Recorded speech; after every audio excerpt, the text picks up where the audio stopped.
भाई लोग भोजपुरी इंडस्ट्री नहीं रह गया है, अब ये विवाद इंडस्ट्री हो गया है। जी हाँ, ये भोजपुरी फिल्म इंडस्ट्री या भोजपुरी एल्बम इंडस्ट्री नहीं रह गया, ये है कंट्रोवर्सी इंडस्ट्री। जी हाँ दोस्तों, आप लोगों ने सही सुना। और आप लोगों को अगर ये पूरी जानकारी चाहिए तो आप लोगों को ये वीडियो देखना पड़ेगा। और ये वीडियो अगर आप लोग फेसबुक या इंस्टाग्राम पे देख रहे हैं तो फॉलो करें, यूट्यूब पे देख रहे हैं तो सब्सक्राइब करें। दोस्तों, खेसारी भैया के खिलाफ बोलना है कुछ भी हो जाए, गटर खोलना है, गंद मचाना है। पहले तो सोशल मीडिया पे बोलते थे और किसी इंटरव्यू में बोलते थे और फिर किसी पॉडकास्ट में बैठकर खेसारी भैया के खिलाफ बोलते थे। अब क्या हो गया है, अब इनको बहुत बड़ा शो मिल गया है, मतलब बहुत बड़ा प्लेटफॉर्म मिल गया जियो हॉट स्टार पर। ठीक है, वहां पर खेसारी भैया की इतनी बुराई लोग कर रहे हैं, इतनी बुराई, हालांकि उसमें खेसारी भैया है नहीं।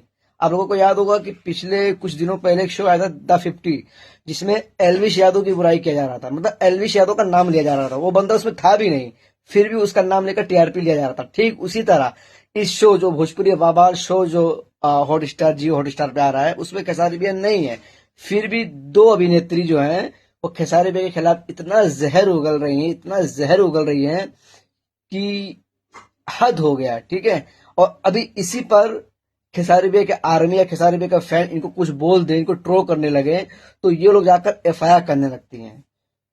ठीक है, अभी सामने वाला बंदा खामोश है, चुप है, खोदने की आदत अभी तक लोगों की गई नहीं है। ठीक है, पहले सोशल मीडिया पे इंटरव्यू में किसी पॉडकास्ट में खेसारी भैया के खिलाफ बोलते थे। अब तो भाई इनको शो मिल गया है ना, एक बहुत बड़ा शो मिल गया है, ओटीटी प्लेटफॉर्म मिल गया है जियो हॉट स्टार पे, मतलब शो मिल गया है, कंट्रोवर्सी करना ही करना है तो सिर्फ खेसारी भैया के खिलाफ, किसी के खिलाफ नहीं, सिर्फ खेसारी भैया के खिलाफ। क्योंकि भाई इनको अब भोजपुरी इंडस्ट्री में और एल्बम इंडस्ट्री में काम मिलना बंद हो गया है। तो भाई घर तो चलना चाहिए ना इनका। हाँ, बगैर खेसारी भैया के खिलाफ बोले ये लोगों को रहा नहीं जाएगा। खेसारी भैया के खिलाफ बोलेंगे, उनके फैंस इनको देखेंगे, इनको वॉच करेंगे, इनको टीआरपी आएगा।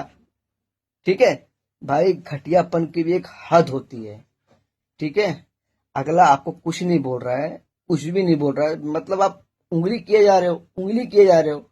हद है, चुतियापे की भी हद होती है। कोई अच्छा काम कर लो यार। देखो, विवाद करने से ना चेहरा चमकता है, लोगों के दिलों में जगह नहीं चमकती है, जगह नहीं बनती है। ठीक है, बस यही कहना था भाई। बस इतना कहूंगा कि बस घटियापन की भी एक हद होती है। ठीक है।